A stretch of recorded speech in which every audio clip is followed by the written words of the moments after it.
Hello everyone, Sangeeta রান্নাঘরে সবাইকে স্বাগতম জানাচ্ছি। আশা করছি আপনারা সবাই খুব ভালো আছেন।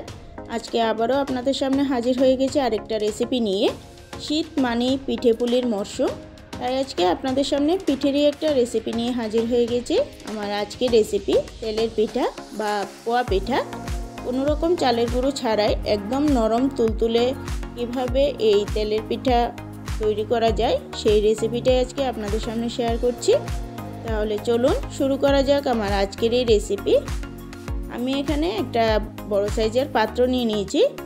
এর মধ্যে এই বাটি মেপে আমি এখানে 4 বাটি পরিমাণ ময়দা নিয়ে নিচ্ছি। ময়দাটা আপনারা আপনাদের পরিমাণ বুঝে দেবেন। এবার এই একই বাটি মেপে আমি এখানে 2.5 বাটি সুজি দিয়ে দিচ্ছি, মানে 2 বাটি আর হাফ বাটি সুজি দিয়ে দিচ্ছি। এবার এর মধ্যে দিয়ে দিচ্ছি 1 চিমটির মতো নুন। এবার সবগুলিকে খুব ভালোভাবে মিশিয়ে নেব।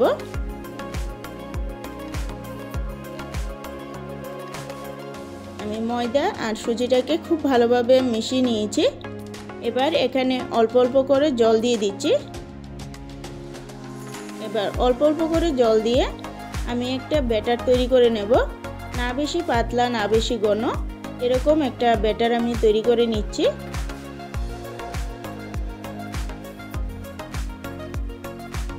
এই তেলের পিঠার ব্যাটারটা যদি ঠিকঠাকভাবে তৈরি করা হয় তাহলে কিন্তু পিঠেগুলি একদম ফুলকো ফুলকো হবে। দেখুন ব্যাটারটা কিন্তু এখন অনেকটাই ঘন আছে। এবার এই বাটি মেপেই এখানে আমি 2 বাটি চিনি দিয়ে দিচ্ছি। আমি আজকের এই রেসিপিটা চিনি দিয়ে বানাচ্ছি, আপনারা চাইলে চিনির পরিবর্তে গুড়ও দিতে পারেন। এবার এই বাটি মেপে আমি এখানে 2 বাটি আর হাফ বাটি মানে 2.5 বাটি চিনি দিয়ে দিয়েছি। মিষ্টিটা আপনারা আপনাদের স্বাদ অনুযায়ী কমিয়ে বা বাড়িয়ে দেবেন।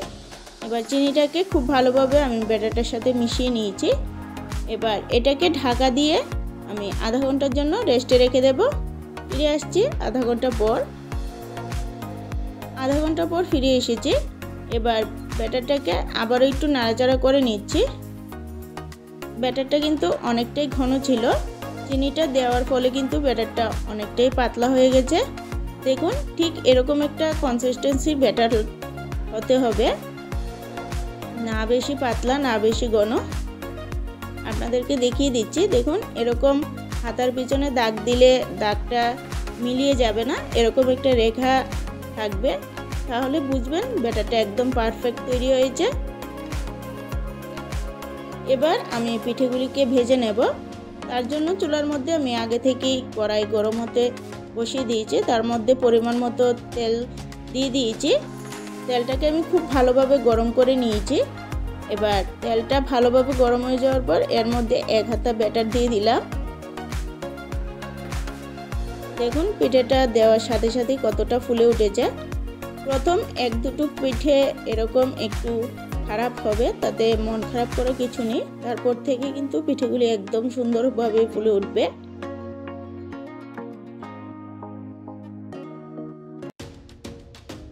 আমার একটা পিঠে কিন্তু তৈরি হয়ে গেছে। এবার এটাকে আমি তুলে নিচ্ছি। এভাবে করে আমি আরেকটা তৈরি করে নেব। ব্যাটারটা ঠিকঠাকভাবে হলে পিঠেগুলি দেওয়ার সাথে সাথেই কিন্তু ফুলে উঠবে। দেখুন এটাও খুব সুন্দরভাবে ফুলে উঠেছে। এবার অপর পিঠটাকে উল্টে নেব।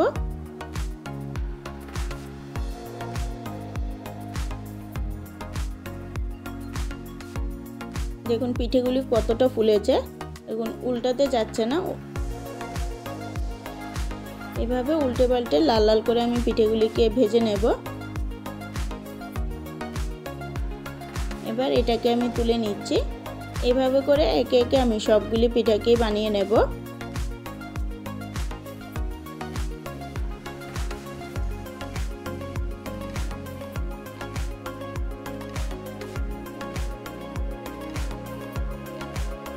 এখানে আমি সবগুলি পিঠাকেই তৈরি করে নিয়েছি।